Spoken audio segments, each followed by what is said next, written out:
Assalamualaikum teman-teman yang dirahmati Allah. Akhir-akhir ini saya lagi tertarik sama pemain bola muslim yang namanya Arda Güler. Jadi Arda Güler ini salah satu pemain sepak bola muda yang sedang jadi pembicaraan di dunia sepak bola karena usianya masih 19 tahun, kelahiran Turki, dan skill main bolanya itu cakep banget. Cakep banget. Sampai dibilang sama orang-orang itu kayak Messi dari Turki. Bintang muda dari klub Real Madrid ini juga kemarin bikin gol yang cantik banget di Piala Eropa 2024 mewakili timnas Turki. Tapi yang gak kalah kerennya adalah selebrasinya yang dalam banget maknanya. Dan ini yang akan kita bahas di video kita kali ini. Selebrasi ikoniknya ini punya makna yang dalam banget bagi seorang muslim. Arti selebrasinya ini adalah tawakal. Selebrasi kayak gini sebenarnya juga udah pernah dilakukan oleh Khabib Nurmagomedov yang dia bilang, ini bukan karena saya, tapi karena Allah. Ya kira-kira begitu selebrasinya si Khabib ini. Dulu bahkan tren banget ya, sampai Haaland sama Jack Grealish juga niru-niruin tren selebrasi si Khabib ini di ruang ganti. Balik lagi ke Arda Güler tadi, pas ditanya sama wartawan tentang selebrasinya, Arda Güler jawab begini, perayaan gol saya didasarkan pada keyakinan kepada Tuhan.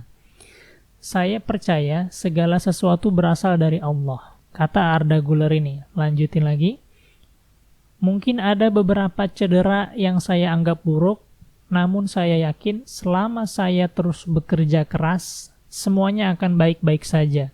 Saya berusaha melakukan segala sesuatu dengan cara yang benar. Saya bekerja keras setiap hari, saya menyerahkan sisanya kepada Allah. Inilah makna dari perayaan gol ini, kata si Arda Güler tadi. Cakep banget. Ini yang disebut sebagai tawakal. Jadi menyandarkan hati kepada Allah, terus kita berusaha dengan baik dan benar untuk mewujudkan itu. Menyandarkan itu artinya kita serahin hasilnya kepada Allah, dan kita yakin bahwa hasil apapun, mau berhasil, mau gagal, mau nikmat atau enggak nikmat, itu datangnya dari Allah Subhanahu wa Ta'ala yang Maha Kuasa. Yang penting kita udah usaha dengan sungguh-sungguh dan maksimal. Ini namanya tawakal. Jadi kita enggak boleh jumawa atau sombong saat hasil kita bagus. Wih, ini karena hasil usaha gue nih. Nah, itu kita nggak boleh sombong seperti itu, menganggap hasil karena usaha kita. Atau kita menganggap berhasilnya kita itu karena sesuatu yang lain. Misalkan, menganggap bahwa kalau saya pakai baju ini, insya Allah saya jadi berhasil. Atau misalkan lagi ujian, misalkan, ini saya kalau pakai pensil ini biasanya lulus ujiannya nih. Ya, atau misalkan, kalau saya pakai sepatu ini, biasanya saya menang pertandingan nih, saya mau pakai ini aja sepatunya. Nah itu nggak boleh tuh, itu namanya bersandar kepada selain Allah. Jatuhnya syirik jadinya, dosa besar, na'udzubillah.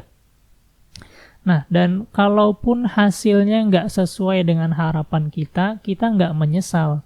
Ya Allah, coba dulu saya pilih ini, nanti insya Allah saya berhasil. Nah ini juga nggak boleh ya. Apapun hasilnya, kita harus benar-benar yakin bahwa hasil yang kita dapat itu adalah takdir Allah. Yang bahkan takdir itu udah ditulis oleh Allah di Lauhul Mahfuz sebelum kita diciptakan. Bahkan 50.000 tahun sebelum kita diciptakan, itu udah ditulis takdir kita sama Allah Subhanahu wa Ta'ala.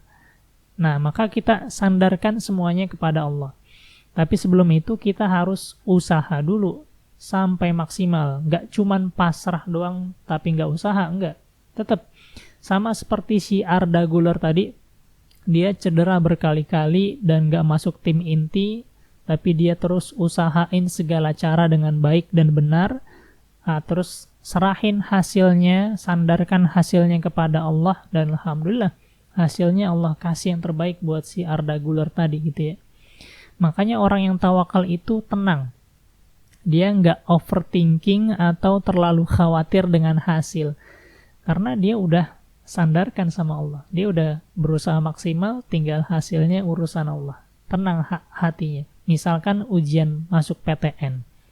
Dia udah belajar maksimal, terus nunggu hasilnya. Kalau tawakal dia tenang. Ya, karena dia udah sandarkan semuanya kepada Allah. Kalau dapat, alhamdulillah. Kalau nggak dapat, berbaik sangka sama Allah. Husnuzon sama Allah. Mungkin saya nggak dapat di sini karena Allah punya rencana lain buat saya. Itu namanya husnuzon. Pokoknya masalah apa aja kalau dihadapin dengan tawakal, itu hati kita jadi tenang. Hati kita jadi adem. Hadapin dengan cara yang baik dan benar, dengan kelembutan, dengan kesabaran, serta ilmu gitu ya. Kalau usaha memecahkan masalahnya udah bagus, maka hasilnya sandarkan pada Allah. Insya Allah hati kita jadi adem. Jadi tenang insya Allah. Insya Allah orang yang bertawakal itu, kata Allah, akan dicukupkan keperluannya. Kata Allah dalam surat At-Tolaq ayat 3. A'udzubillahi minasyaitonirrajim. Bismillahirrahmanirrahim.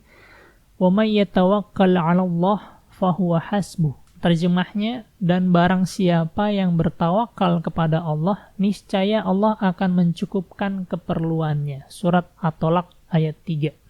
Dan Rasulullah SAW itu pernah bersabda dalam hadis riwayat Ahmad, hadisnya sahih, kata beliau, terjemahnya gini, seandainya kalian betul-betul bertakwa kepada Allah, sungguh Allah akan memberikan kalian rizki sebagaimana burung mendapatkan rizki. Burung tersebut pergi pada pagi hari dalam keadaan lapar, dan kembali sore harinya dalam keadaan kenyang. Ini konsep tawakal, dan kita sebagai muslim harus banget kita mempraktekkan konsep tawakal ini dalam kehidupan kita, dalam memecahkan masalah kehidupan kita. Kayak burung tadi ya, burung itu pagi-pagi dia usaha dulu, dari pagi dia usaha ya, sungguh-sungguh maksimal, terus sandarkan hasilnya kepada Allah.